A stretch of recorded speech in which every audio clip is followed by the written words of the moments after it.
Hello दोस्तों, कैसे हैं आप लोग। एक बार फिर से स्वागत है आप सभी लोगों का आप सभी के अपने चैनल सपोर्टिंग आप फार्मेसी में। दोस्तों, जैसा कि आप लोग जान रहे हैं, बी फार्मेसी 6 सेमेस्टर वालों का मेडिसिनल केमिस्ट्री थर्ड का यूनिट थर्ड चल रहा है। यूनिट थर्ड में हम लोगों ने anti tubercular agent total complete कर लिया है। Urinary track anti infective agent भी टोटल कंप्लीट कर लिया है। अगर आप लोग इसको नहीं देखें तो एक बार जाइए हमारे चैनल पर, प्लेलिस्ट में आप लोगों को मिल जाएगा। इसमें जो आप लोगों का लास्ट बचा है, मिसलेनियस भी कंप्लीट करवा दिया हूँ। इसमें लास्ट बचा है एंटी वायरल एजेंट। आज के लेक्चर में इसको हम लोग कंप्लीट करके और यूनिट 3 का हम लोग कर देंगे द एंड। और पीडीएफ भी बना करके आप लोग को हैंडराइटिंग नोट्स का अपने टेलीग्राम ग्रुप में शेयर कर रहा हूँ। आप लोग अगर टेलीग्राम ग्रुप में नहीं ज्वाइन है तो जल्द से जल्द ज्वाइन हो जाइए। सपोर्टिंग आप फार्मेसी टेलीग्राम में सर्च करिए और वहाँ पे आप लोग ज्वाइन हो जाइए, नहीं तो डिस्क्रिप्शन बॉक्स में उसका लिंक दिया होगा। तो चलिए स्टार्ट करते हैं बिना देर किए हुए, जानते हैं कि एंटीवायरल एजेंट, एंटीवायरल ड्रग क्या होता है। तो देखिए, सबसे पहले हम लोग इसके बारे में थोड़ा सा डिफिनीशन जानेंगे। एंटीवायरल क्या होता है। एंटीवायरल जो होता है हमारा दो वर्ड से मिलके बना होता है। Antiviral is derived from the two word. कौन कौन से? Anti plus viral. एंटीवायरल का मतलब वो क्या होता है, ऐसे ड्रग जो कि यूज किया जाता है वायरल इन्फेक्शन के अगेंस्ट। ठीक, उसी को हम लोग कहते हैं एंटीवायरल ड्रग। अब एंटीवायरल को पढ़ने से पहले, वायरल इन्फेक्शन को पढ़ने से पहले हम लोग जानेंगे कि वायरस क्या होता है। वायरस वही होता है, तो वायरस के बारे में आई होप आप लोग बहुत ही अच्छी तरीके से पता होगा। अभी आप लोग वैसे ही कोरोना काल में कोरोना वायरस के बारे में इतना पूरी जानकारी ले लिया है कि कोरोना वायरस क्या होता है, कैसे होते हैं, कैसे नहीं होते हैं, इनसे बचाव कैसे करना है, सब कुछ आप लोग कोरोना वायरस के बारे में जानकारी ले लिया है। लेकिन अगर आप लोग के सिलेबस में दिया गया है तो थोड़ा सा जान लेते हैं और भी कुछ बातें। तो देखिए, थोड़ा सा यहाँ पे मैं बना दिया हूँ वायरस का स्ट्रक्चर। देखिए, इसमें क्या होते हैं, इसमें केवल न्यूक्लिक एसिड जो होते हैं, न्यूक्लिक एसिड, या फिर इसमें डीएनए होते हैं या फिर आरएनए होते हैं। क्या होते हैं? डीएनए होते हैं या फिर इसमें आरएनए होते हैं। और एक ही प्रोटीन का क्या होता है, लेयर होता है, जिसे हम लोग क्या कहते हैं, कैप्सिड। इसमें एक प्रोटीन का लेयर होता है जिसे हम लोग क्या कहते हैं, कैप्सिड। बस इस वायरस में यही इतने होते हैं, न्यूक्लिक एसिड, डीएनए या फिर आरएनए होते हैं। और इसमें एक वो रहता है, लेयर रहता है, जिसे हम लोग क्या कहते हैं, कैप्सिड कहते हैं। और बस यही इतने ज़्यादा डेंजरस होते हैं, जो कि आप लोग जानते हैं कि कोरोना वायरस में कितना ज़्यादा खतरनाक हो गया था वायरस कि हम लोग को घर से बाहर निकलने में भी दिक्कत हो रही थी। पूरा लॉकडाउन लग गया था इतने दिन से, 2 साल से तो कुछ हो ही नहीं पा रहा था, पूरा लॉकडाउन लग गया था। लोगों ने मास्क लगाना शुरू कर दिया, सैनिटाइजर लगाना शुरू कर दिया और बाहर जाना, लोगों से दूरी बनाना स्टार्ट कर दिया। लोग एक दूसरे के संपर्क में नहीं आते थे, दूरी बनाना स्टार्ट कर दिए। दूसरे देश के अपने देश में भी आना जाना बंद कर दिए, जिससे ये वायरस थोड़ा सा कंट्रोल हो जाए। ठीक, और मास्क लगाने से भी थोड़ा सा इससे बचाव होता है, सैनिटाइजर से भी इससे बचाव होते हैं। तो ये सब होते हैं। लेकिन वायरस में, ये वायरस है, अब वायरस में कोरोना वायरस का नाम कैसे पड़ा, कोरोना वायरस का नाम कैसे पड़ा? तो इन्हीं के ऊपर एक था क्राउन। देखिए, कोरोना वायरस कुछ इस तरीके से था, जिसके ऊपर एक क्राउन बना हुआ था।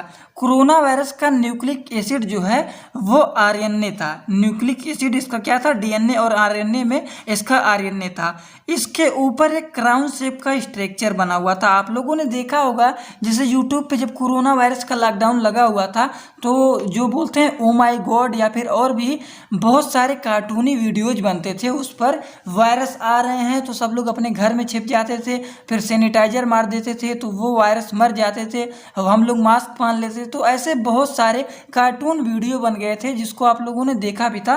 तो उन वायरस में ऐसे ऐसे कुछ शेप के निकले हुए दिखाए जा रहे थे, जो कि क्राउन शेप बना हुआ था इन वायरस के ऊपर, और इसीलिए इसका नाम क्या पड़ा था, कोरोना वायरस। आई होप आप लोग समझ पा रहे होंगे इसके बारे में, और आप लोगों ने रिसर्च किया होगा तो जाना होगा इसके बारे में, जो मैं आप लोगों को बताने की कोशिश कर रहा हूँ। और इनमें इन्हीं क्राउन शेप, स्ट्रक्चर शेप की वजह से इसे हम लोग कोरोना वायरस कहते हैं, और इसीलिए इसका नाम कोरोना वायरस भी रखा गया था। ठीक, वायरस के ऊपर क्राउन शेप का एक स्ट्रक्चर इनमें पाया गया था, जिसको देखते हुए लोगों ने इसका नाम क्या रख दिया था, कोरोना वायरस। अब इतना कॉन्सेप्ट तो आप लोग को क्लियर हो गया होगा। अब वायरस क्या होता है, वायरस के बारे में लिखने को आ जाए तो क्या लिखेंगे, वायरस जो होता है एक स्मॉलेस्ट इन्फेक्टिव एजेंट होते हैं जो कंसिस्ट होते हैं इसेंशियल ऑफ न्यूक्लिक एसिड में, जो कि किस में होते हैं, न्यूक्लिक एसिड में, आइदर डीएनए या फिर RNA, includes A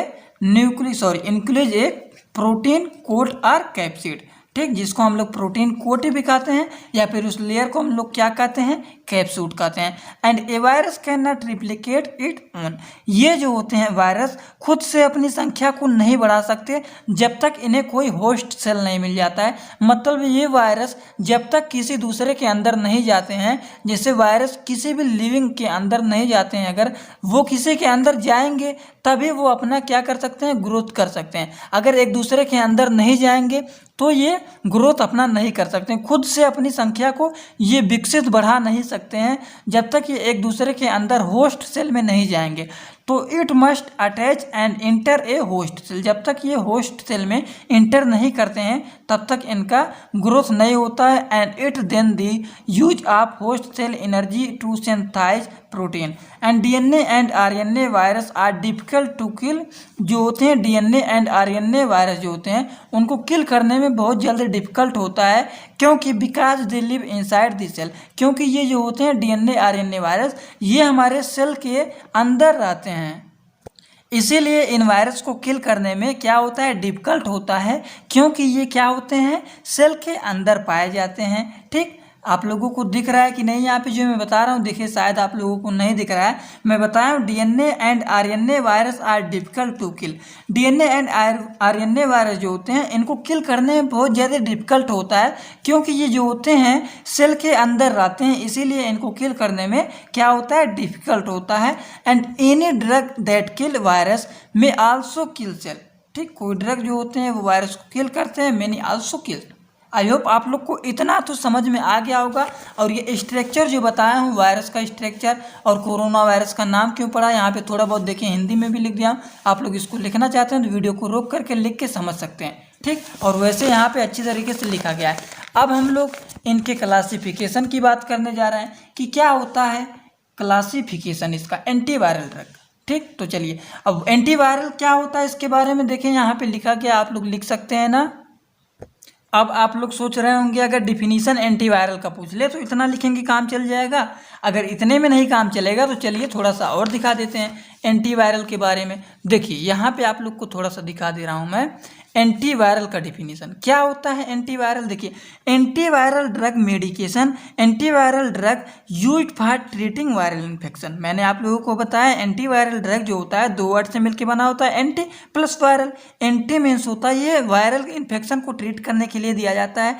unlike most antibiotic, antiviral drug do not destroy the target pathogens in letter they inhibit that development. और ये जो होते हैं वायरल इन्फेक्शन के डेवलपमेंट को क्या करते हैं, इनहेबिट करते हैं, उनकी ग्रोथ को क्या करते हैं, रोकते हैं। अब हम लोग बात करने जा रहे हैं क्लासिफिकेशन की, और इन्हीं में सभी ड्रग्स के नेम और उनके स्ट्रक्चर को जानेंगे जो कि इम्पॉर्टेंट है। अब हेडिंग डालेंगे क्लासिफिकेशन ऑफ एंटीवायरल ड्रग। अब एंटीवायरल ड्रग में देखिए बहुत सारे ड्रग आप लोगों को जो यहाँ पे सिलेबस में दिए गए हैं, ये सब पहली बात तो आप लोग को नाम भी याद रखना है, और नाम याद रखने के बाद आप लोग को स्ट्रक्चर भी याद रखना है, क्योंकि स्ट्रक्चर इनमें से बहुत ज़्यादा आप लोगों को एग्जामिनेशन में आते हैं। तो स्ट्रक्चर याद करना है, तो उसको तैयार करना है, प्रैक्टिस करेंगे तभी तैयार होगा। तो antiviral agent are classified as follow. सबसे पहला हमारा है एंटी हाइपरस वायरस। इसमें हमारे एग्जाम्पल के तौर पर कौन कौन से ड्रग आते हैं, आइडोक्सियूरिडीन, एसाइक्लोवीर, फेमिक्लोवीर एंड गैंसाइक्लोवीर, ठीक। तो देखिए ए साइक्लोवीर का स्ट्रक्चर यहाँ पे बना हुआ है। देखिए स्ट्रक्चर बहुत ही आसान है, जितनी बार आप लोग प्रैक्टिस करेंगे उतना अच्छे से तैयार होगा। एन एन, उसके बाद double bond O, N N H NH2, और यहाँ पे CH2O CH2 CH2OH, ये ए साइक्लोवीर का है। गैनी साइक्लोवीर का स्ट्रक्चर देखिए आसान तरीके से बने हुए हैं, आप लोग बना लेना। यहाँ पे बेंजीन स्ट्रक्चर में इसको जोड़ देना एन, उसके बाद NH NH2, उसके बाद CH2 single bond O bond CH, उसके बाद यहाँ पे डबल बॉन्ड निकालेंगे, एक पे CH2OH और साइड में भी क्या लगाएंगे, CH2OH। अब ये आप लोग को समझ में आ गया होगा, ये हमारे एंटी हाइपरस वायरस में ये सब आते हैं एग्जाम्पल के तौर पर। ठीक, चलिए आगे देखते हैं अब हम लोग। ये तो था एंटी हाइपरस वायरस। अब एंटी नॉन रेट्रोवायरस के बारे में चलिए देखते हैं। दूसरा पॉइंट, ये पहला पॉइंट है और दूसरा पॉइंट हमारा है एंटी नॉन रेट्रोवायरस। तो चलिए दूसरा हेडिंग डालिए। दूसरा हेडिंग क्या डालेंगे, एंटी रेट्रोवायरस। मैंने आप लोग को नॉन बोला है, नॉन नहीं पढ़ना है। Anti retrovirus, anti HIV virus भी इसको कह सकते हैं। ठीक, तो इसको देखिए क्या है ये। इसमें सबसे पहले हेडिंग डालेंगे, सबसे पहला है ए न्यूक्लियोसाइड रिवर्स ट्रांसपोर्टेज इनहिबिटर। इसमें देखिए इसको शार्ट में बोल सकते हैं NRTIS। ठीक, इसमें एग्जाम्पल के तौर पर हमारा ज्यूडोव्यूडिन होगा, स्टोव्यूडिन होगा, क्लाइडोनाइसिन होगा एंड जेलिस्टबिन होगा एंड लेम्यूडिन होगा। स्ट्रक्चर देखिए, थोड़ा सा स्ट्रक्चर जितनी बार प्रैक्टिस करेंगे, क्योंकि आप लोग के सिलेबस में सब ड्रग्स के नेम दिए गए हैं और इम्पॉर्टेंट यही है कि सब लोग आप लोग अपना जो यहाँ पे स्ट्रक्चर दिखा रहा हूँ, ये स्ट्रक्चर अपने कॉपी पर बनाए। PDF तो दे दूंगा, लेकिन PDF से स्ट्रक्चर नहीं आप लोग को याद होगा। स्ट्रक्चर आप लोग प्रैक्टिस करेंगे जितनी बार, उतनी बार आप लोग को तैयार होगा। तो यही कहूँगा, आप लोग प्रैक्टिस अभी से ही करते रहिए, क्योंकि एग्जामिनेशन के टाइम पर लगते हैं आप लोग प्रैक्टिस करने और सब स्ट्रक्चर आकर के आपस में मिक्स हो जाते हैं और सब के सब आप लोग भूल जाते हैं। तो अभी से ही प्रैक्टिस बनाए रखिए। नॉन न्यूक्लियोसाइड रिवर्स ट्रांसपोर्टेज इनहिबिटर, इसमें एंटी रेट्रोवायरस का पहला हम लोगों ने देखा है, अब दूसरा देख रहे हैं नॉन न्यूक्लियोसाइड रिवर्स ट्रांसपोर्टेज इनहिबिटर। ठीक, इसमें हमारा है नेरिपिन एंड डेलिप्टिन।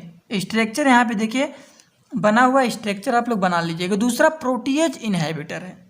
प्रोटीएज इनहिबिटर में हमारा एंडोवेर हो गया, सैंग्यूवेर होगा एंड लोपिनवेर हो गया। और तीसरा हम लोग को देखिए, अभी हम लोगों ने एंटी हैपरस वायरस देखा है, एंटी रेट्रोवायरस देखा है, और तीसरा हमारा है anti influenza virus. Anti influenza virus जो होता है, इसमें हमारा होता है एमेटाडीन एंड रिमेंटाडीन। क्या क्या होता है, एमेटाडीन एंड रिमेंटाडीन। तो एमेंटाडीन का स्ट्रक्चर देखिए बहुत आसान बना हुआ है एंड रिमेंटाडीन का भी स्ट्रक्चर इजी है। इसमें CH3NH2HCl जोड़ देंगे और यहाँ पे केवल NH2HCl रहेगा। ठीक, एमेंटाडीन हाइड्रोक्लोराइड एंड रिमेंटाडीन हाइड्रोक्लोराइड। देखिए यहाँ पे आपके सिलेबस में सब कुछ दिए गए हैं, आप लोग सिलेबस में अपने देखेंगे तब आप लोग को समझ में आएगा। देखिए पहला ही ड्रग दिया गया एमेंटाडीन हाइड्रोक्लोराइड एंड रिमेंटाडीन हाइड्रोक्लोराइड। अब इन ड्रग्स के बारे में और भी अगर जानकारी लेना चाहते हैं तो कहीं पर भी आप सर्च करके इसके बारे में भी और जान सकते हैं कि इसका डोज क्या होता है, इसका साइड इफेक्ट क्या होता है, इसका यूज क्या होता है। यूज तो पता ही है, एंटीवायरल एंटी इन्फेक्शन में यूज किया जाता है। ठीक, अब चौथा पॉइंट हमारा आता है non selective antiviral drug. Non selective antiviral drug में हमारा आता है ribavirin and infection alpha. Structure बना हुआ है, स्ट्रक्चर अगर क्लियरिटी नहीं दिख रहा है तो मैं बता दे रहा हूँ, ये तो दिख रहा है ना आप लोगों को। चलिए इस स्ट्रक्चर को मैं यहाँ पे आप लोग को ऐसे दिखाते हुए बना देता हूँ, तो ध्यान से इस स्ट्रक्चर को देखिएगा आप लोग। यहाँ पर यन ऐड करेंगे, उसके बाद ठीक ये लगाना जरूरी होता है। यहाँ पर आप लोग यन बनाएंगे, उसके बाद यहाँ पर single bond C, double bond O, उसके बाद सिंगल बॉन्ड NH2। ठीक, उसके बाद यहाँ पे बॉन्ड लगाएंगे, फिर हम लोग रिंग बनाएंगे। देखिए बन गया। यहाँ पे आप लोग जोड़ेंगे OH और यहाँ पर आप लोग ऐड करेंगे OH और यहाँ पे क्या रहेगा CH2OH। ये आप लोगों का स्ट्रक्चर बन गया। स्ट्रक्चर आप लोग को दिख रहा है कि नहीं, आप तो दिख ही रहेगा क्लियरिटी, यही स्ट्रक्चर बना हुआ है। ठीक, ये आप लोग को बना लेना है स्ट्रक्चर। अब हम लोग एंटीवायरल के सिंथेसिस की बात करते हैं, जो कि इम्पॉर्टेंट है। ठीक, सिंथेसिस में आप लोग बनाइएगा ये एंटीवायरल ए साइक्लोवीर का स्ट्रक्चर। उसके बाद हमारा क्या हो रहा है 2 एमिनो पैराइन H ऑन। ठीक, उसके बाद 2 क्लोरोमेथिल एथिल बेंजोएट से हमारा C2H5 HCl से हमारा देखिए ये स्ट्रक्चर बन रहा है, स्ट्रक्चर दिख रहा है ना। उसके बाद हमारा NaOH C6H5COONA। यहाँ पे आप लोग को NH, NH2, N and CH2O, CH2, CH2, C double bond O and नीचे बॉन्ड लगा हुआ है O C6CH5। ठीक, इसीलिए मैं बोल दिया हूँ, अगर आप लोग को नहीं दिख रहा है क्लियरिटी इसीलिए बोल दिया हूँ। तब हमारा बनता है ए साइक्लोवर। ठीक। तो दोस्तों आज के लेक्चर में हम लोगों ने यूनिट 3 का एंटीवायरल ड्रग, एंटीवायरल एजेंट, जो कि आप लोगों के मेडिसिनल केमिस्ट्री में यूनिट 3 का लास्ट टॉपिक है, लास्ट चैप्टर है, ये हम लोगों ने क्या कर लिया, टोटल कंप्लीट कर लिया।